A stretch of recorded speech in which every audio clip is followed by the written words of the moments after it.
So we've got a problem. We've had a suggesting of somewhere in the neighborhood of $1.9 million, and what the town accountant is suggesting, which is closer to $600,000. I got to thinking about this, and my considered opinion is that she's probably closer to the truth. Why do I say that? Because it wouldn't make sense that if she had some information, and I'll get into this a little bit further in a moment, that she would stake her career, literally, on saying, well, it's $600,000, I don't agree with the $1.9 million, it comes out to be $1.9 million, she's on the next bus out of town. There's just no question in my mind on that. Why the $600,000? Because she said that there are some issues with grants. And I'm not going to go into all the details on school grants, but it's very possible that they were misallocated. Now, let's go back to what I've said before. I've said it publicly, I've said it on blogs, I've said it in emails. I wanted, from the very beginning, Dick Paulson, I wanted the numbers, and I still want the numbers. We don't have all the numbers. We are going to get the numbers, and that's fine, as far as I'm concerned. What should have been done from the get-go is that there were 3 entities here that were involved with this. The former administrator, the ITA, the accountant, our former accountant, and the auditor. And they're all culpable to varying degrees. I'll deal with the administration at the end of this, but they're at the top of the list because they're the ones that could have done something about this at the outset. The former town auditor, former town accountant, Bob Bliss, I happen to like him personally, but he was on watch when this was happening. If there were misallocations, they were his responsibility to catch them and correct them. We'll see what happens when the numbers come out. Excuse me, classification, okay, this classification. The auditor is normally charged with the responsibility of just checking the math, essentially. It's a nice job if you can get it, pays well. But from the moment he was alerted by the school department that there might be an issue, my feeling then and now is he was put on alert, he was put on high alert. And he should have asked some questions. If he may have, I don't know. But if he didn't ask the questions, he should have. Questions like, were there other issues? Were there other money flows that might have affected this number? And again, I'm not saying he didn't do it. I'm saying if he didn't, in my opinion, that he should have done it. And that's what I think Liz probably did. I think she probably did look at the numbers. And I would argue that people in town say, well, she doesn't have an accounting degree. Anybody in here ever heard of the Pratt Institute in New York? Anybody? Anybody at all? Raise your hand. There's people. Charles Pratt, back in the 1870s, didn't have a college degree, but he founded Pratt Institute because he's a bright, inventive guy. And that's a wonderful institution, engineering institution. So to tell me that you have to have a college degree or a CPA degree, please. I mean, it may well come out that this woman who doesn't have a CPA degree turns out to be, if you will, smarter.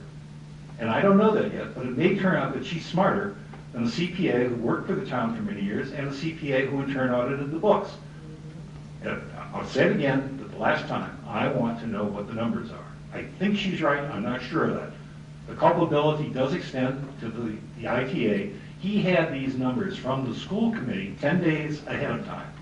He apparently sat on them for 5 days, then told, if I understand the selectmen correctly, then told the selectmen, but they didn't see the letter, but they saw the numbers, and another 5 days went by. What could have happened? Because in that letter, the school committee, Barry Verminovich, asked the ITA to get the selectmen and the FinCom together to go over what they had found, which is this $1.8 million, $1.9 million number, and see if there was something that, had to be examined further. Nothing happened. There was an opportunity, what I would characterize as a window of opportunity, for somebody to pick up the phone and get together. And what might have happened was, if I'd been the town administrator, I would have told Biz immediately, get on this. 2 days later, she might have come back with $600,000. I'm not saying she would have, but she at least would have had the chance.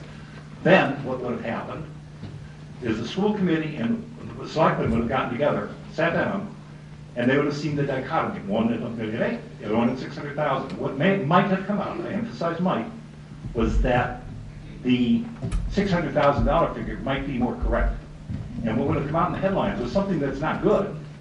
We're $600,000 off in the account, that would be bad enough. But we wouldn't be going through this imbroglio, in this problem with, is it $1.8 million, is it 600,000, and I'm throwing stones back and forth. And I'll come back to my conclusion on this. And then we'll get on into the warrant, and I apologize. I think Biz is probably more nearly correct than many people suspect. And I certainly wouldn't cast stones at her just because she isn't a CPA. I mean, that is just an element to me personally. I don't feel that way in general when I'm dealing with people, and I certainly don't feel that way in dealing with her. I've dealt with her a few times. She seems pretty solid to me. She may be wrong. We'll find out in a few weeks. One other thing, had we talked with the school committee, and if the bill was going to be $25,000 instead of the health trust having to pay for it, guess what? The school committee had said they were going to pay for half. They would have stepped up, I believe, and paid if it's going to be $25,000, they would have paid the $12,500, and we would have paid $12,500. That's at least my belief. We'll stop there, and let's get on into the discussion of the warrant. And again, if you have questions as we go along, just give them to us. We'll try to answer them as we go along. If you get off track, we'll try to perhaps get you back on track. And so let's talk a little bit about the Dear Town Meeting voters and my letter to the editor, if you will. 2 years ago, when we came together as a committee, Dan Cheever to my left here said, and I'm more or less quoting him, but somewhat out of context, that benefits are killing the town. That they kind of come up underneath us, and we don't recognize the gravity of the situation, the difficulty of how they grow. And what I have here is, as a matter of fact, Bob, could you, I don't think I have enough of these, but Bob, would you be kind enough perhaps just to pass these out and maybe people can share them, if you wouldn't mind? Here's some more. Thank you. What you're going to get, and I apologize for not everybody getting a copy, I didn't realize we'd have such a turnout, is an attempt on my part to look at the growth. Where are we getting our income from? Basically, we get our income from, as we all know, 2.5, and then new growth. 2.5 gives us about $700,000 a year, give or take. And it's cast in stone. That is not going to change. It'll go up every year, but 2.5 as a philosophy is not going to go away. Just not going to change that. In addition, new growth in this town has been kind of all over the map. It's been as high as $700,000 in some years when the wall came in, or a bit more than that, and it's been as low recently as in the $300,000 range. So what I did is I said, okay, let's take an average figure for new growth and say it's $500,000 just for the sake of a figure, and add that to the $700,000 of the Prop 2.5 increase. You come to about $1.2 million. And that growth rate then is about 3.5%, as it shows on this little memo. Then I started to look at retirement and health premiums, to look at the change in them over a fairly short period of time. But as you can see here, if you have this, retirement benefits have been growing about 5.5% a year, and health benefits by 8%. In other words, they're growing more rapidly than the growth rate that is allowable under 3.5 plus new growth. So, yeah, go ahead. I'm sorry, you have a question?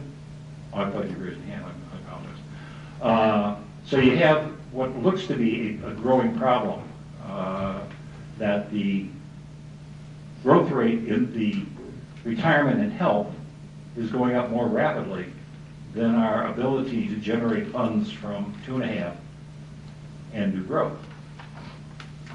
As you see, if you have this in front of you, if you just look out for a couple of years, you say, well, when are we going to hit the crossing point?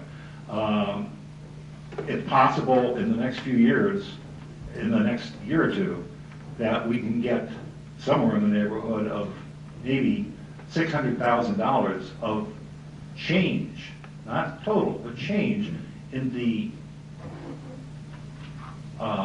total of retirement and health. In other words, what's going to be added on at the margin, the increment.